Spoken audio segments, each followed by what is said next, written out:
السلام علیکم ورحمۃ اللہ وبرکاتہ۔ حدیث نمبر ہے 5826، مشکات شریف میں سے ہے۔ حضرت جابر بن سمرہ رضی اللہ تعالی عنہ بیان کرتے ہیں کہ رسول اللہ صلی اللہ علیہ وآلہ وسلم زیادہ تر خاموش رہا کرتے تھے، بلا ضرورت تکلم نہیں فرماتے تھے۔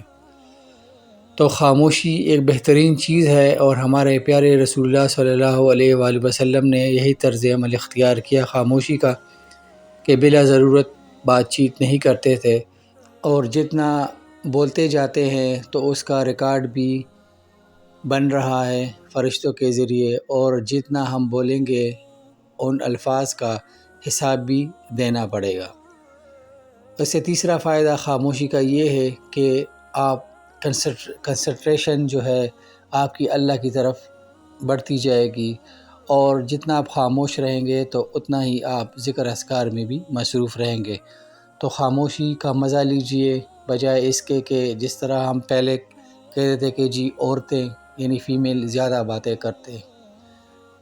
تو آج کل تو ہمارے جو مرد حضرات ہیں وہ بھی ان سے ایک ہاتھ آگے بڑھ گئے ہیں۔ ہر ایک قصے کے بعد دوسرا قصہ، اگر ایک کوئی قصہ کرتا ہے تو پھر دوسرا کہتے ہیں ہاں جی میرے اس میں بھی یہ ہوا تھا، میرے آفس میں اس طرح ہوا تھا۔ تو قصوں پہ قصے، قصوں پہ قصے، تو اس سے اچھا ہے کہ خاموش رہا کریں۔